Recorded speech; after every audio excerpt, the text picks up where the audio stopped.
How do you know someone is serious about working in this business? That they will implement advice that is given to them. I can't tell you how many words I've probably expended into the ether with people who were looking for validation in that moment as opposed to something practical that they could put into practice, or that they want to fight with you about the advice that you give them. Well, Quentin Tarantino doesn't do this. And I'm like, well, the reason why he's Quentin Tarantino is because he's the exception to the rule. When I was in film school, all I ever heard about was how Robert Rodriguez made his movie he made that movie for $300,000. And I said the music budget on El Mariachi had to have been more than $300,000 when it was released. I said, there's a point between where you start something and then someone comes in with a bunch of money to finish this idea you had. Like the Blair Witch Project, the myth is that it's a bunch of guys that were they did this thing and it turned into a big hit just by accident. Well, New Line got involved and somebody said, well, maybe you should show more of this lost footage than just doing it as a straight up talking heads documentary about something. And sure enough, the thing that scares the hell out of everybody is that last shot where somebody's standing in the corner and something awful's happened or is just about to happen and it scares your pants off. That was because of an exec, which is the other reason you should listen to notes once in a while and stop thinking, I'm an auteur when you haven't made anything yet. What does it mean to, quote, look like you want to work? Look like you want to work. For me, it's an old thing that I kind of got. When I was a kid, I used to read everything I could about the people who were really great successes. And like Lew Wasserman, who ran Universal for a long time. Lew Wasserman had his whole thing about, dress British, act Yiddish. And if you worked there, you're at MCA, you were going to wear a black suit and a skinny tie and you were going to look good. I've done shows where my whole staff, back when I could suggest something like that, I would say, please wear a shirt with a collar to work. Please don't come into a band with a band t-shirt on, because I want us to feel like we're professionals doing a professional thing and not the thing that we're doing because we're not making movies or things that we really feel like are what we're called to. Because to me, it's disheartening to see people that look like they live out of a glove box coming into the office every morning to work. Like, you gotta just respect your peers, respect your work, act like an adult professional. And that's from guys like Lew Wasserman and Paul Fig, who I love to pieces. That man is wonderful and always the best dressed guy in the room. Advice to those who want to start at the top. Go soak your head in a bucket. There is no starting at the top. If you want to join the Army as a general, let me know how that works out when you go down to the recruiting office. Like, I'll join if you'll put me in charge of 200,000 people doing ground operations somewhere. It's like, that's not how life works. It doesn't work that way in the film or television business. We'd like to be recognized for our work. We'd like to be famous. We'd like to be loaded. We'd like to know what it feels like to make, $4 million a year.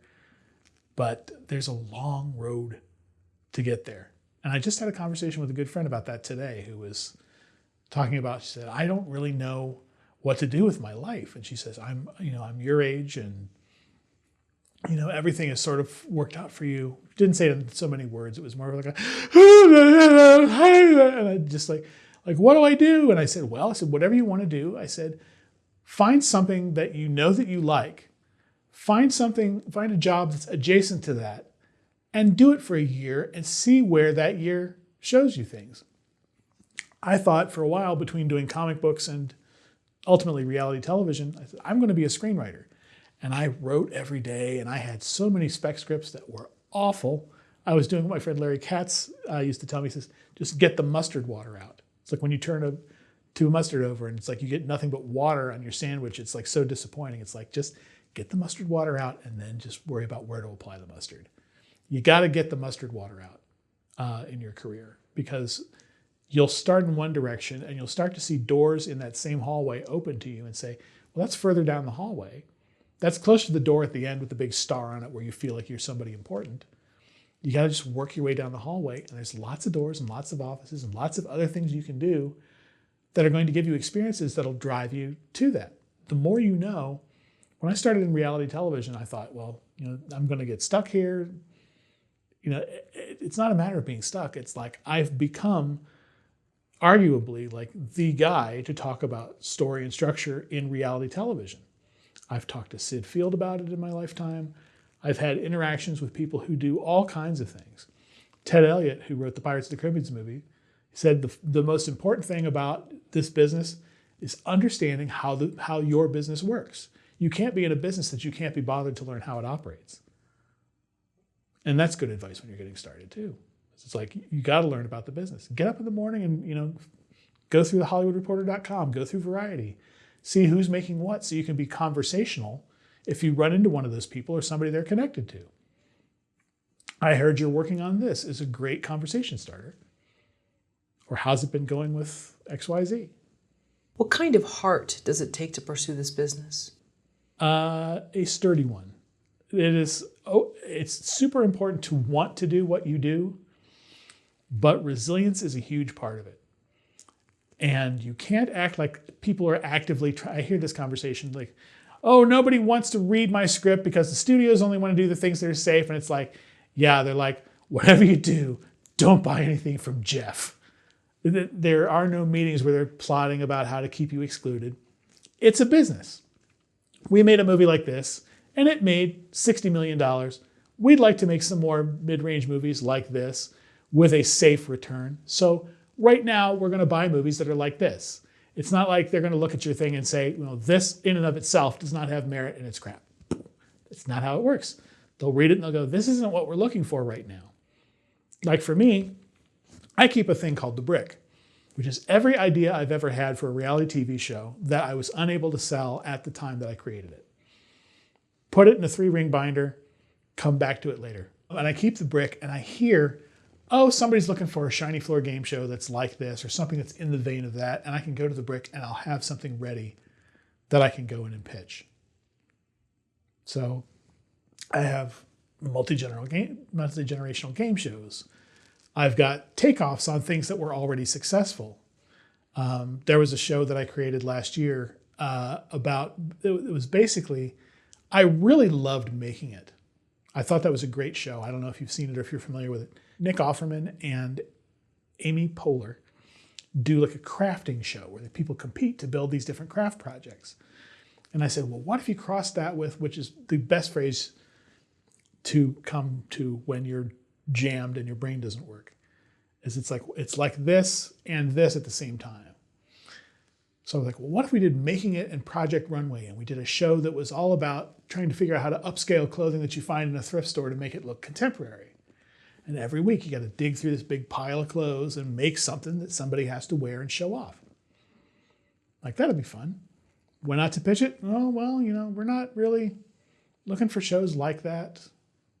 I would die to sit down with Paper Kite, the company that did that, and just run through that show. But if it doesn't sell, you just print a copy of your deck and you put it in the binder, and then 2 years later, you'll hear somebody at a table somewhere talking about how they wish they had something like X, Y, or Z. And then you say, well, I've got The Brick. And you go back to The Brick and you pull it out and you call your agency and get a meeting and hope for the best. And sometimes on the second or third time, something will go into development and maybe you'll get lucky. You won't get rich anymore, but you'll get lucky. Well, if you enjoy what you do, though.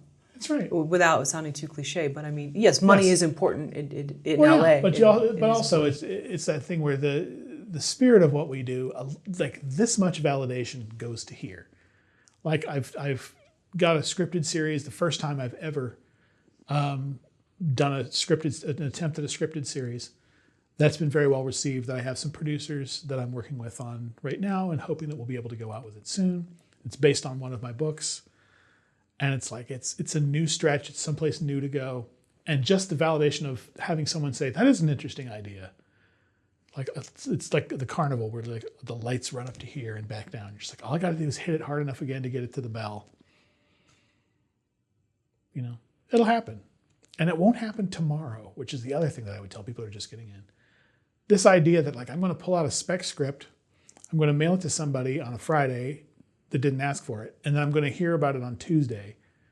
Like, got your thing over the weekend, wasted my weekend reading it, but I like it. Not going to happen. It doesn't. And it's so much about building relationships that you have to give yourself time to build relationships, which again, young people, they're not. The fact that I'm using the phrase young people worries me because old people do it too. They get this idea, they're like, well, I got this great idea and I can't get anybody interested in it. What's it about? Well, it's about Broadway in the 1920s. And you're like, oh my, like, do you not understand why somebody might not do that right away? Like it's about this woman, her name was Emma, and she was a costume designer in the 1920s. And I'm like, could be real interesting, but it's gonna have to have a lot of stink put on it for it to be something anybody wants to do. Gonna do a multi-million-dollar period piece about a seamstress. Like, tell me all about it. Just learn the business, understand what people want, and that it's cyclical. Every 7 years, you get a really great vampire movie. And that's just how it works. Because if one thing becomes successful, everybody's trying to mimic it. So there's going to be this, this rash of people buying obscure Amazon.com novels about vampires to adapt into screenplays. And then it'll be over again. And you won't hear about it again for 9 years because everybody will be so sick of all these properties that they bought that they couldn't figure out how to develop and move forward. Give yourself the time. Well, things have sped up so much. So whatever end of the spectrum, age-wise, someone is, everything's so instantaneous now. Right. So we all want this, and it's shoved in our face every day. This person's, well, so and so of the year. There's that pressure that we all feel. I know that when I started, the dialogue that was always running in my head is everybody had said, well, if you haven't made it by 30, it's not going to happen. Like in Hollywood, they love young people because they only develop young talent because they want to have a long career that they can make money off of you. That's why when you go to an agency when you're 65 years old and you've written your fantasy novel, it's a little hard for someone to say yes to that because they know that even if it's successful and they develop you out, you're going to work, 20 more years? It's a very tough thing for older people to break into the industry. You don't have to be 25 to have stars in your eyes, but still, I mean, it's not wanting it is not enough. You just got to launch yourself into how things really work and looking for those little doors, which is another thing Larry talks about a lot. I reference Larry Katz a lot. Larry was an AD that's worked with Gore Verbinski, and lots of other people. And he's a super talented guy, teaches at Full Sail University in Orlando. But he talks a lot about approaching show business like you go to this huge castle and you're just trying to figure out how am I going to break inside this castle. Like it looks like they're having fun. There's fireworks. There's people running around. Like I want to be in there. And you're always trying to figure out how to go through the front door. And what you got to do is watch the side and figure out where the little hidden doors are, where the gates are, where the windows are. And eventually one of those little doors will open and you can run into that. There are people that get into this through all crazy different ways. Like Chuck that I talked about earlier, who did Movie of the Week for a long time, did TV movies. He got into the business, had a relative that was able to get him in with the finance department at Ziv. He didn't start out as a writer or a producer. He got in that little side door and worked his way forward. If you look at Norman Powell, who was a very successful producer of Westerns, he was the same way. His father was a very well-known film star, and he went to his dad and he was like, what can I do? How can I get started? And his dad was able to get him in to directing, and he eventually started directing episodes of Westerns and moved up and did a lot of films and other things. It's not always a straight path. Do you have to really break in? Can you be invited? Oh, a lot of people get invited in, but it's if you sit by the mailbox and wait for that to show up, it's not great. Like okay. You'll get invitations when you've known people for a long time. Like it's like I talk about like the Hollywood party thing a lot. Is I didn't get invited to anything for years because nobody knew who I was, and then out of the blue, I got invited to some fundraiser that the Creative Artists Agency was doing. They didn't rep me. I didn't have anything to do with them. I just got invited. And I showed up, and it was this big thing that Carrie Elwes was putting on, that they were doing a benefit for some sort of a rainforest initiative that was going to keep people from drilling for oil or clearing for oil in this area where this group of indigenous folks were living. And how are we going to raise money to stop doing this? And I thought, halfway through this, we're all going to be asked to write a check. And I'm like, I am making nothing at this point in my career. But it was a great night, and I met a lot of people. I didn't become fast friends with all of them, but I knew some of them. And some of those people have asked me before to read things that I've written, or is there anything they can do to help me out? But it took me, years to get to the point where I would get invited to anything. And then later on, we talk about Allie Willis a lot. She actually credits herself as a lyricist